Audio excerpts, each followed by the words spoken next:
Bismillahirrahmanirrahim. Assalamualaikum warahmatullahi wabarakatuh. Bismillahirrahmanirrahim. Alhamdulillahirabbil alamin.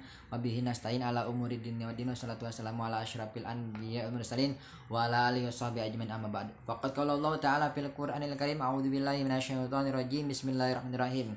Wa ahallallahu al-bai'a wa harrama riba. Shadaqallahu al-azim wa sadaqa rasuluhu nabiyul habibul karim.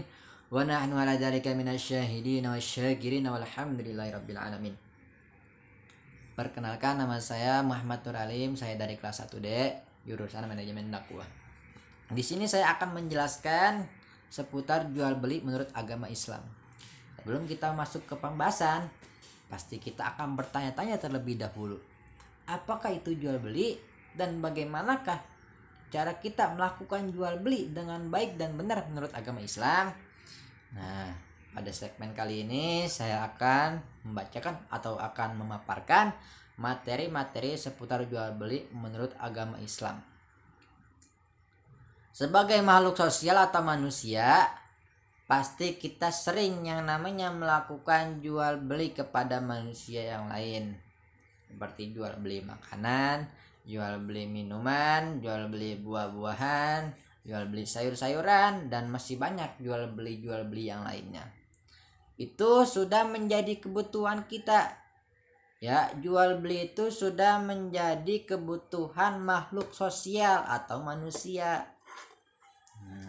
Di dalam ajaran agama Islam, kita sebagai umat Islam diajarkan tata cara atau cara-cara jual beli yang baik dan benar menurut agama Islam. Di sini saya akan menjelaskan. Yang pertama, pembahasan tentang pengertian jual beli. Pengertian jual beli dalam agama Islam. Dalam bahasa Arab, kata al-bai' berarti jual beli, yang secara harfiah memiliki makna pertukaran atau mubaddalah.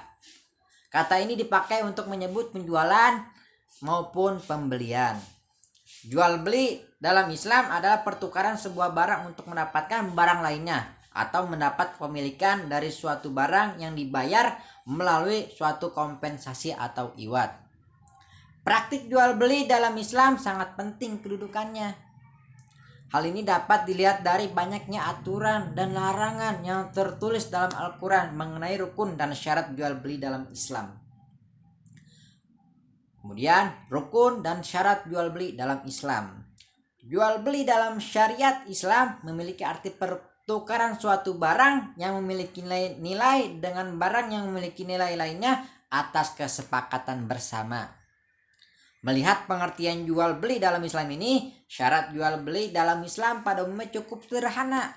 Berikut ini beberapa ketentuan pentingnya harus ada dalam rukun dan syarat jual beli dalam Islam. 1. Pihak penjual dan pembeli yang bertransaksi. Jadi di dalam jual beli itu harus ada yang namanya penjual dan pembeli, ya kan? Kalau tidak ada penjual, pembeli bingung mau beli sama siapa. Nah, maka dari itu di dalam jual beli itu harus ada yang namanya dua belah pihak antara penjual dan pembeli. Nah, kedua, barang atau jasa yang akan diperjualbelikan. Nah, ketika kita melakukan transaksi jual beli, nah itu harus ada barang yang harus kita beli, ya. Harus, misalnya kita mau beli baju, ya kan? Nah, harus ada bajunya di tempat itu, ya. Nggak boleh bajunya nggak ada, karena itu berarti nanti tidak dapat diperjualbelikan. Nah, itu contohnya, harus ada barang yang ingin kita beli, yang nomor 2. Yang ketiga, harga yang dapat diukur dengan nilai uang atau barang lainnya. Yang keempat, serah terima. Nah, ini yang disebut dengan ijab dan qabul. Dalam jual beli ada yang namanya ijab dan qabul antara penjual dan pembeli. Semua rukun itu harus ada. Kalau salah satu saja tidak terpenuhi, maka jual beli tidak dapat dilakukan atau tidak sah. Nah, jika kita transaksi, kita tidak ada rukun, salah satu rukun yang tadi saya bacakan, contohnya tidak ada penjual, ya kan? Ada pembeli tapi tidak ada penjual. Nah, itu tidak dapat dilakukan transaksi. tidak dapat dilakukan jual beli atau tidak sah, ya kan? Karena tidak ada salah satu kedua pihak ada yang tidak ada, yaitu si penjual. Nah, maka dari itu kalau syarat transaksi itu adalah adanya dua belah pihak, yaitu antara penjual dan pembeli. Nah, syarat jual beli dalam Islam di atas telah dijelaskan rukun jual beli dalam Islam yang harus ada. Selanjutnya akan dibahas dengan lebih terperinci apa mengenai poin-poin di atas. Ini saya akan membacakan syarat jual beli dalam Islam. Satu syarat jual beli dalam Islam. Yang pertama, kesepakatan bersama. Nah, dalam transaksi kita harus namanya ada kesepakatan bersama. Kesepakatan bersama itu maksudnya antara penjual dan pembeli harus ada yang namanya kesepakatan. Nah, suatu tindakan jual beli sah dengan syarat harus ada kesepakatan bersama. Hal ini berdasarkan surat An-Nisa ayat 29 yang artinya, "Hei orang-orang yang beriman, janganlah kamu saling memakan harta sesamamu dengan jalan yang batil, kecuali dengan jalan perniagaan yang berlaku dengan suka sama suka di antara kamu." Di zaman modern ini memerlukan tafsiran yang lebih luas mengenai kesepakatan bersama ini. Contoh kasusnya, Anda ingin membeli minuman bersoda dari mesin.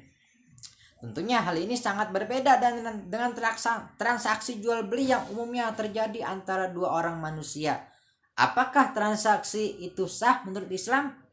Nah, ini menjadi sebuah pertanyaan untuk kita semua. Apakah transaksi itu sah? Nah, untuk menjawab pertanyaan ini, berikut ini ada 3 pendapat dari para ulama mengenai kesepakatan bersama. Kesepakatan bersama hanya dapat diungkapkan melalui kata-kata yang kita ketahui sebagai ijab qabul.